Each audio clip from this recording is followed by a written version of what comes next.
All right, we here with Legacy Builders US in the building. Miles is on his way. You feel what I'm saying? So we are here, and today we're talking about cash or card. What are people using today? So let's get into that. What's going on? Yeah, man. I mean, just talking about cash or card. I mean, in today's day and age, everybody just use card. Like, in fact, half the people don't know how to count anymore any cash. Right. You give a kid cash, you don't know what to do with it. Mm-hmm. No, but the gist of it is the fact that we use cards so much that nobody's counting the money anymore. Right. Meaning that everybody's just swiping. When is before, when you use cash, you actually counted the money. Right. If you had $20, you know how long that lasted. You said, hey, I'm going to buy this today, buy this throughout the week, buy this, buy that, buy this, buy that. So changing now drastically where people just don't know how to keep track of money. The point of this is we got to go back to the old school. We're actually finding ways to use a debit card and keep track, even though we're using a debit card. That's great. And then on another note, it's like, when do you use the cash and then when do you use the card, right? So like, still being in New York, traveling, I might go somewhere where they're only still taking cash. So like, let's say if I want to buy some fruits or something like that, right? Right. They don't have a card. It's just it's like a fruit stand outside. Right. So they only taking cash. So if I don't have cash on me, I don't get no fruits for the day. Right. So I gotta go to like the supermarket and actually get the fruit because they're the only place that's gonna take the card. You get what I'm saying? So there's certain places where you could only get cash. You know who only still does cash? Like, go to the not all Chinese stores. Some kind of racist, but some Chinese stores, they only still accept cash. Oh yeah. Right. There's a bar that I go to in my area where they only accept cash. Like, you know what I'm saying? They got an ATM in the back. You got to, take some money out the ATM. Yep. And they don't do no card transactions or nothing. That's none at all. Like it's still only cash. So then I guess, predominantly most people use cards, but there are certain scenarios where you can only use cash. Until we become a cashless society, it's still good to have some type of cash on you. Right. It's good to always have both. And listen, there's some people who don't carry either. They just strictly use their phones for Apple Pay and things like that. Right. So then that's a different level. Now, my thing is this: even if I think that like you're limiting yourself when you only do that, like when you only have Apple Pay. Like if you don't have a physical card on you or cash, like you're doing something wrong. Like we're not there yet to where we shouldn't be, only carrying our phone for transactions. But we're getting there. We're getting close in as far as, time in the future, but we're still not there yet. I'm really looking at people crazy. I'm like, you only have Apple Pay right now? That's it? You don't have no card on you? Like no cash? Like what's going on? So, when do you use it, Right. Exactly. Hakeem said if you lose your phone, you're screwed. Yeah, exactly. It's interesting you said though, because about like how I feel like when you're using a card, especially if you're using like credit, right? I feel like sometimes you might lose track of how much money you're spending, or like how much you're using the card. Because like if you have cash, or even if you have a debit card, it's kind of like, okay, I know I got $200 on this card, or I know I got $200 in my pocket. So it's like I can see the $200 in my pocket, and I know that I have $200 on this debit card. So then you're like, okay, cool.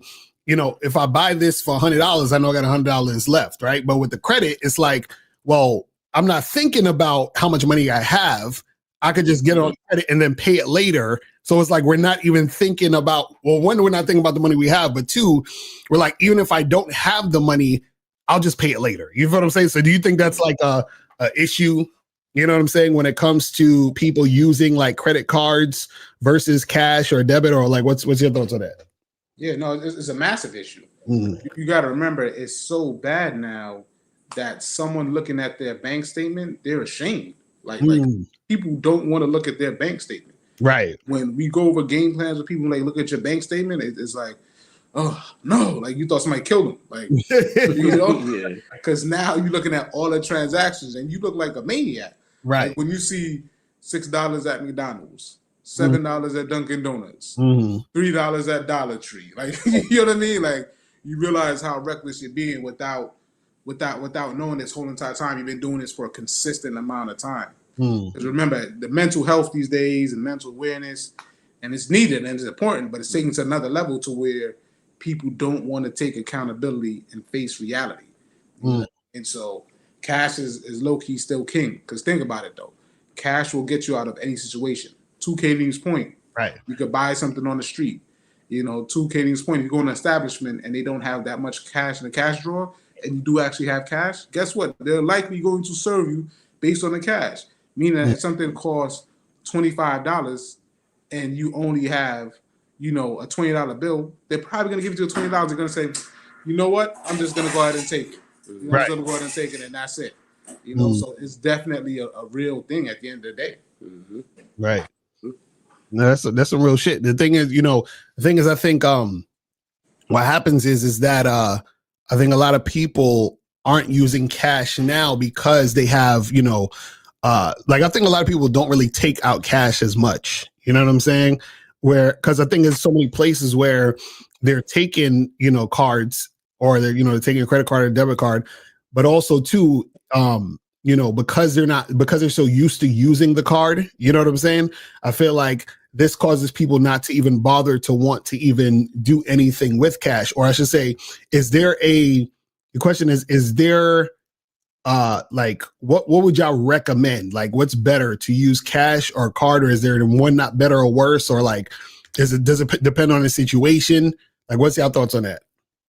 Yeah, I mean, for me, cash, man. I mean, we go back to the joke of the Chinese restaurants. At the end of the day, the reason why they're making out, because they don't have to pay taxes. It's not traceable. They use certain ways. That's why they still do that, because credit card, debit card, and the students are card with your business. It's a percent. It's a percent on credit card fee. I don't know about none of that. I pay all my taxes. I don't know what they talking about. Internet snitching. Exactly right. But not to that point. It's something where it's hard to trace in those Chinese establishments, in those restaurants, because now you have cash, as less tax they have to pay, and all you have to do is write up a manual receipt. So to me, cash is definitely better. Of course, you still need the other. You need the debit card. You need, the Apple Pay if you use it on your phone. But overall, cash is a great way to just be able to move freely, whether you're going out to a restaurant. What happens a couple times? I remember one time I went to a restaurant, without drinking. I can't remember if it was a birthday or whatever the case was. And I went to the restaurant, and I remember specifically I spent $50 in the bar that night. They charged me $500. It was a whole thing. They gave back my money.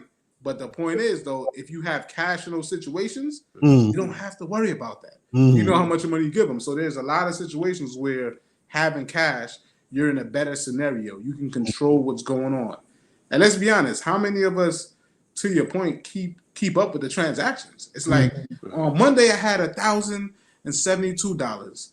The light bill came out, car payment came out. It says $256. Next thing you know, I got $256. Wednesday morning, you wake up, you spend $200, you negative $325. You know what I mean? Because it's hard to keep up. Whereas if you use cash more, you can actually identify those things a lot easier. Like there's no surprises. Shout out to Miles. Shout out to everybody in the chat. I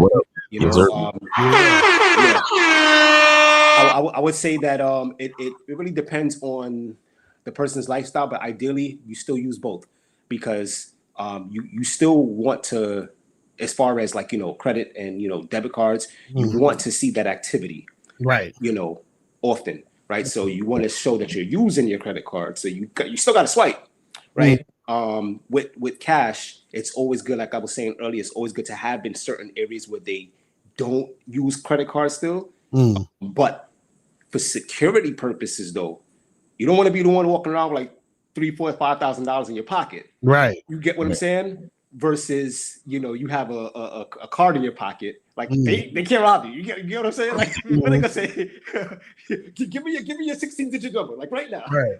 You get what I'm saying? Like they're not doing that. So, but if you have cash on you, if you solely have cash on you, or a lot of cash on you, that can easily happen. So for security purposes, you definitely want to minimize or be intentional on how much cash that you actually have on you when you actually go shopping or wherever you're going. So you can actually go take care of that, duty or whatever you're doing. And then that's it. You don't have any more cash on you, for that specific reason. So it's good to have both. You know, I think cash is good to have for like tips. You know, especially when you're traveling. You know, you get to the hotel, you got the guy that bring your bags, or you got the guy at the airport, or your taxi driver, or whatever. You know, I mean, of course, you could tip on Uber. That you could tip on the Uber app, but sometimes, like if you go to another country, and it's not Uber, it's a regular cab. You know, and then you got to pay the cab. You got to pay the cab guy like usual. So in some situations, if you know what your day is like, you might want to have cash on you because tip, you know, certain situations it just makes more sense to have the cash on you. But like you said, you don't want to have too much on you. So I think it requires a certain amount of planning for those type of situations. And you brought up a good point as far as what like location. So like, what if you're in a different country? You know, they may use cash as, you know, their first form of payment versus card. You know, so it just depends on where you're at. You know, that's actually a good point. Even think about it from that perspective. Yeah, if you're in a different country, cash may be like king for real, you know. So are there any places now that you guys know that?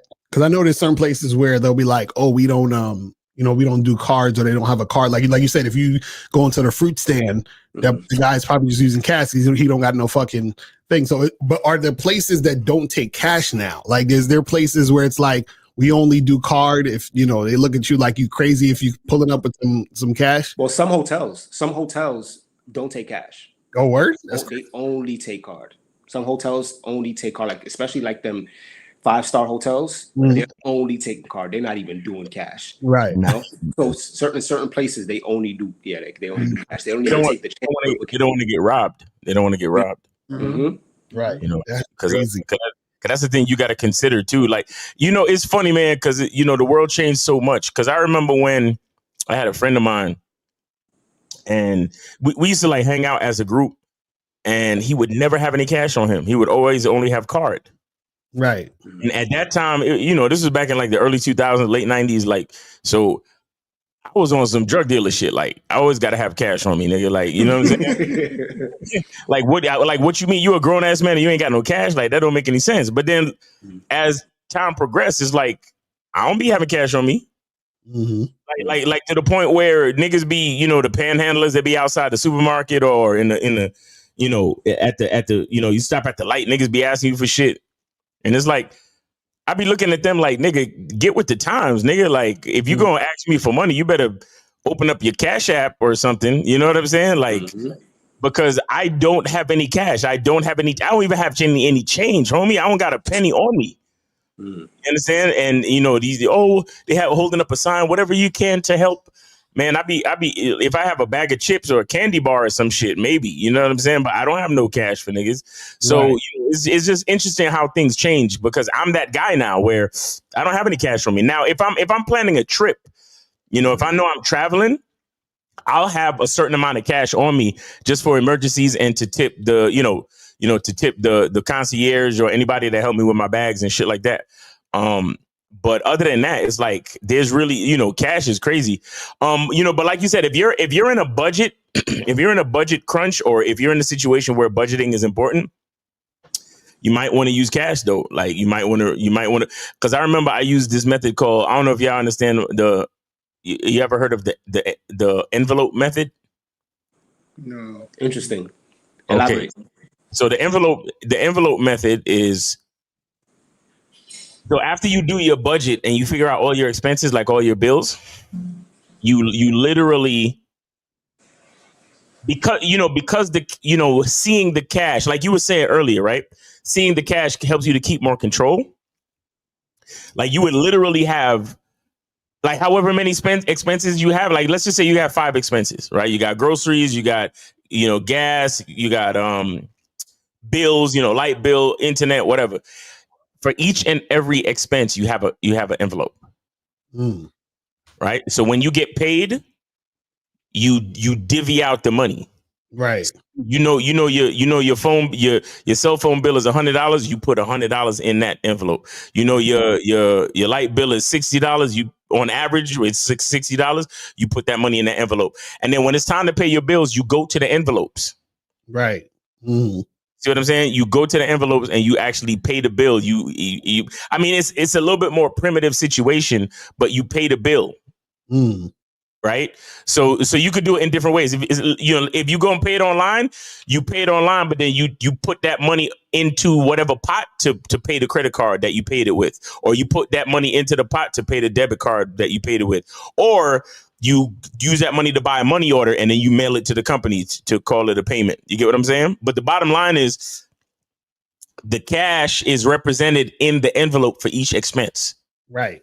You understand? And then so what would happen is at the end of the month, there would be some envelopes where there would be extra money left over.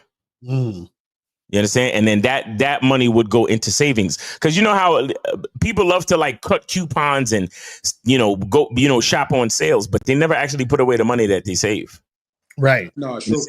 But this kind of method actually works that way, because let's just say you have a budget of like $200 for groceries. So you put $200 in the envelope. You take that envelope to the grocery store, right? And because of the sales, let's just say you was able to save $15 on your groceries.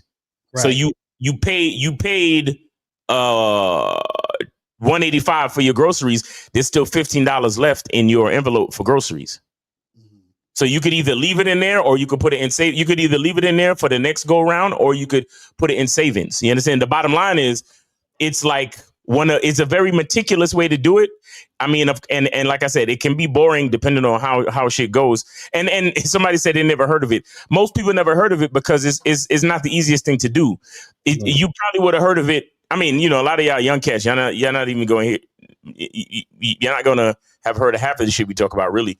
But you if you was like around our age, you would have heard of it more, maybe like 10 years ago. You know what I'm saying? 10, 15, or even 20 years ago, right?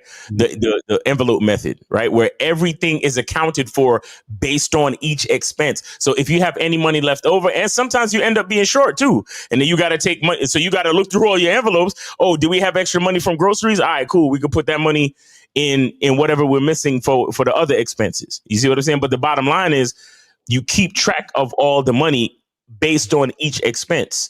And then at the end of the month, you got any extra money left over, you could put that in savings or you could put that towards, maybe a splurge or a treat for you or the family and things like that. You understand? Right.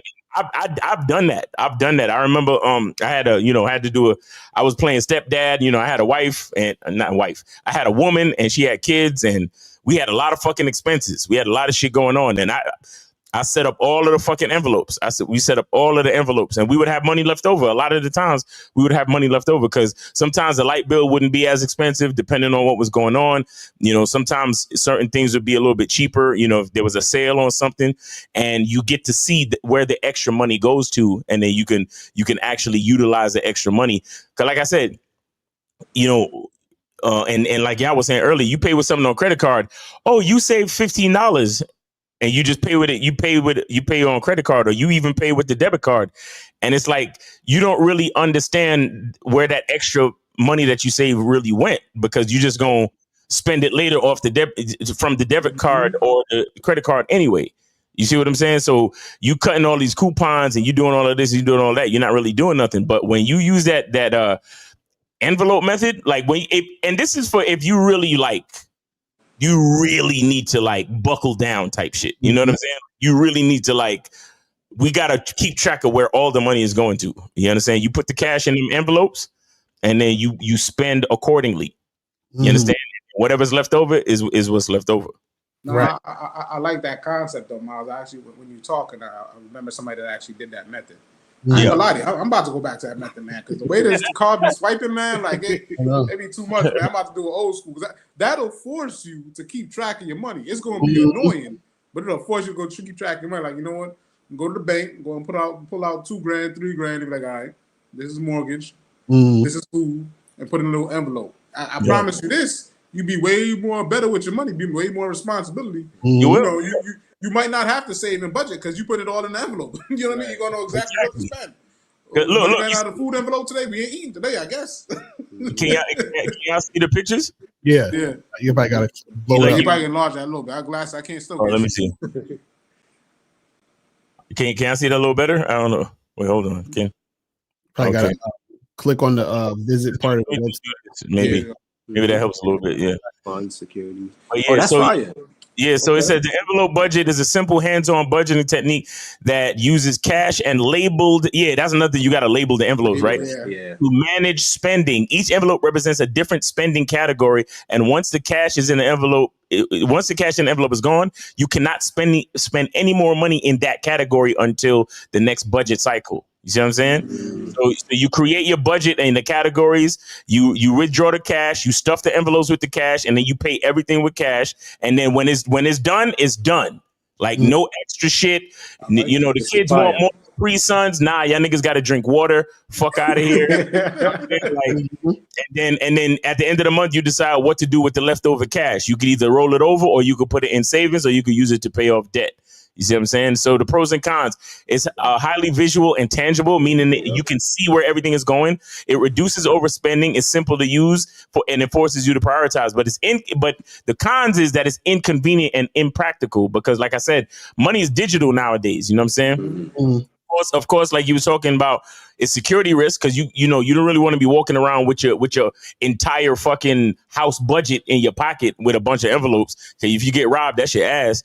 You know, it requires a lot of discipline. You know what I'm saying? And then it doesn't track fixed expenses. For traditional method, a separate process is needed to track your and pay your fixed bills. You know what I'm saying? So, you know, but here it is. Like, you know, here go the picture here. Can I click on it?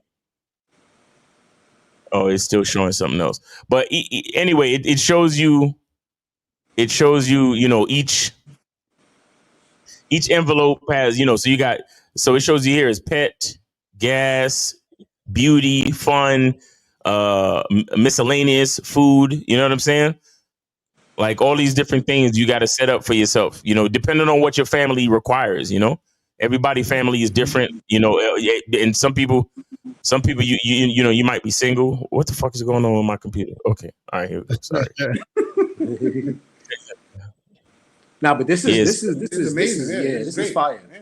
Like this is something that can still be implemented today. Yeah. Regardless. Yeah. Even to the fact, like using that method, applying it to the gift card actually, you know, a gift card section, put in envelopes, gift cards, you know what I mean? Even creating another Cash App just for savings. Like that's other ways. It opens up ideas of different ways to utilize cash, like Cash App.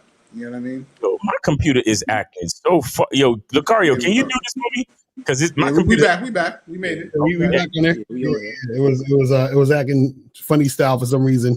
They didn't want us to give out the game. They didn't want us to give out, you know. Exactly. I was over here zagging. That's fucked up. But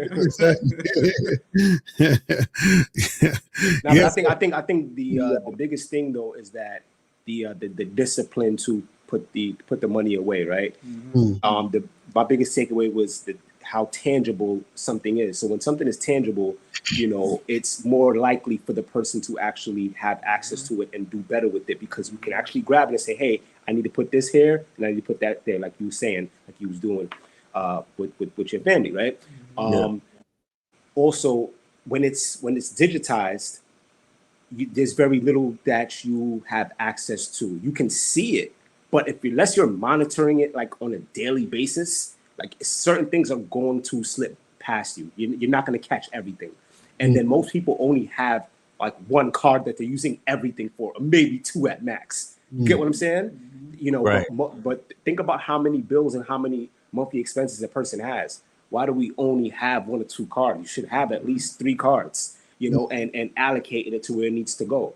But most people don't even have that. So everything is coming off for the majority on that one card. And that's why they get lost in the source of where their money's going and how they, you know, they're trying to catch up from the last month. You know, that's why that happens. So that's actually a great method. Anybody listening out there, use that envelope method. Like Brian said, he used it. I'm about to use that method myself. That's fire though. Not gonna lie, I like that. Yeah. Mm-hmm. Yeah, you know, have a conversation with an OG every once in a while. You might learn something. That's a real shit. Yeah, because I thought cash was like a rap. I'm like, who's still using cash for shit? You know what I'm saying? Because it just seemed crazy because it's like everything is online, everything is cards, it's all digital and shit. And it's just like, You know what I'm saying? So, but people out here still, you know, using the cash. You know what I'm saying? Which is interesting. You know what I'm saying? A lot of restaurants still use cash too. Yeah. Right. Do you think at some point, you know, cash is going to be obsolete? Like, you know, when the New World Order start kicking in for real? It's a bit, that's the way they're going. But listen, that's the way it's going right now. Though you're a fool. That's the way it's going. But I tell you this: as long as there's a Chinese restaurant, they're gonna be somebody using cash. Exactly. They ride that till the wheels fall off. Though. It's a fact. Oh man. Well, I think it still may be around for a lot longer than we think because there's this thing called BRICS, the BRICS dollar. So it's I think it's Brazil, Russia, India, China, and I forgot what the K is for. But anyway, it's other countries who are coming together to form a dollar. The value of the dollar is decreasing, but I still think that it's going to be around for quite some time. You know, I don't think it's going to go anywhere like tomorrow. I think we're still going to be around at least for the next couple of years. The value of the dollar is still going to be around, but the American dollar, it is decreasing though. So what I would say is though that even though we're coming into a more digital era, we have to still be careful of the form of currency that we're trying to either let go or hold on to. Reason being is because if we had like I forgot the exact term, but it's basically like a blackout almost, like something NPM to where everything just what happens if everything digitized just gets turned off? Right. What do you use? How do you keep track of your credit card, your debit card? How do you your phone? Like what happens, right? So then in those scenarios, right, in the scenario like that, if that were to happen, then guess what would be king again, right? Guess what would be on top? Your cash, right? Maybe some type of gold currency that we don't talk about as much. Like these are the things that people still have to keep in mind. If we would have to have a complete blackout and everything got shut off, these things would be come into place. And regardless of whether we want to accept it or not, those things can easily happen. And then we'd have to go back to, you know, cash being king again. I mean, and it's clear that Kayleen been watching too many movies. She just got done watching the Book of Eli. So you go black out. Rollins in denial. So when it does happen, Rob's gonna call me and I'm not gonna answer. And I'm gonna be like, watch the Book of Eli. He's not gonna be able to call you, nigga. Yeah. when the shit go down, you know, sometimes it's like you kind of want, not that you want it to go down, but you kind of wish niggas could really understand because like all of this fucking strong independent woman shit. Right. When the shit go down, that's out the window. What? Fuck out of here, bro. Like, what are we talking about? Like, some niggas call it Libiquita, but the all these other fucking alternative lifestyles and shit. Right. Watch how quick every one of these niggas pick a side, nigga. Yeah, I'm male. Yeah, I'm female. You know, I got to do what I got to do. Right? Exactly. Fuck out of here. You know what I'm saying? But you know, it's crazy. Like how things work. You know, the cash represents the analog. Right. You know what I'm saying? The cash. I honestly think everybody should have about at least. Like at least 500 to 1,000 cash stashed somewhere. I agree. You understand? So let's just say there is a blackout. Sometimes because we might have a temporary blackout. Right. You know what I'm saying? But you might need a couple 20s to go to the grocery store and feed your family. Like, you know what I'm saying? Like we see this type of shit. I don't know if you guys know about like places like, and I don't know if it's happening right now, but places like Venezuela. Like niggas is waiting online for bread, man. That's crazy. You know what I'm saying? Like niggas is waiting online for bread. Like regular folk waiting online for bread is crazy out here. So you know, sometimes you know if you got a couple dollars cash to grease the wheel so you can feed your family, it might come to that. Like, bro, especially if you got a fucking family, but like you should have like 500 to a rack in 20s stashed somewhere, bro. You're lying. Because if you know one of these niggas hit the button and like you said, the EMP shuts down all of the electronic, you know, machinery and all that, Right. So you gonna need that, bro. You gonna need that. You know, you're gonna need that shit, or you're gonna need a couple bricks of gold or something. Right. You know? And you know, I'll say this too before we close. You know, I've heard like guys like, you know, Andrew Tate and some other guys talk where certain things that they have on them that have a certain cash value helps them to make moves. You know what I'm saying? Because I heard Andrew Tate say some shit like, yeah, I remember when I was stuck in a particular country and I needed a plane ride out, and I had to give up my Rolex for a nigga with all that, for a nigga with a private plane to fly me out. You know what I'm saying? So, you know, so it's either you gonna have like tradable assets or you gonna have cash, but you gotta have something. Because if everything you got is digital, then what do you really have if they hit the fucking button? You don't got nothing. The sad part is there's no fucking guarantee that when they hit the switch and turn everything back on, that the fucking totals that was there is still gonna fucking be there. Oh, I didn't even think about that. Because imagine they turn it on and it should be at 0, and you'd be like, oh, my bad, our bad. Like what? I'm telling you. Yo, this shit crazy, bro. Oh man. We got Rod thinking now. You see his face? Exactly, right. He's like, God damn it. It's something to think about, bro. It's really something to think about. Like, you know, if you ain't really got it like that, at least have 100, bro. At least have 120s or something. Right. Stash it somewhere, you know, under your mattress or somewhere. I mean, you know, not to say that, you know, we're gonna be using the under the mattress as a saving point, but just to have a little bit of something. Right, just in case go down. You know what I'm saying? In case, you know what I'm saying? But yo, guys, so make sure that you guys go to legacybuildersus.com. Do you have any things coming up? Any Yes, sir. In New York at our Queens office, we're gonna be having our breast cancer awareness month event. Yeah, that's going down October. It's either the 18th or the 25th, but we're gonna get a confirmation on that this week. So we're gonna by next show we'll have that date. So if you're in New York, if you know anybody in New York, that's gonna be the next event coming up. Yeah, it's not on the site yet though. So, but we're gonna definitely have that going on either the 18th or the 25th, right? Outside of that, we also having our game night, which is going down on October 24th. And that's also in New York at the Queens office. So if you're in New York, let us know. If you know anybody in New York, just come out, have a good time. We're gonna have some food, some drinks, just have a nice little Friday evening game night on October 24th. So that's going out too. But those will be on the site, you know, by next Monday. Okay. So y'all got an ebook too? Make sure y'all go get your ebook, man. Discover the right way to financial freedom, man. For real, man. They got content out here, man. They got let me see. Booking page, book your consultation calls. You understand? You know what I mean? You know, holla at Tawana, holla at Kayleen, holla at Rashidi, you know, or get a general consultation call, man. It's real out here, guys. It is real out here. You gotta know what's going on with the bread, man. You gotta know what's going on with the bread, man. It's not a fucking game, man. Let's get it. Because it's not about how much money you have. Just because you ain't, you know, just because if somebody asks you what color is your Bugatti, and you be like, you don't need to have a fucking Bugatti to know what to do with some damn money. You know what I'm saying? So if you have no idea, holla at Kayleen, holla at Rashidi, and go to legacybuildersus.com and get yourself straight, man. Get some knowledge for real. Definitely. All right, people. So that's pretty much it. We are out of here. And remember, the truth is inside you. Peace.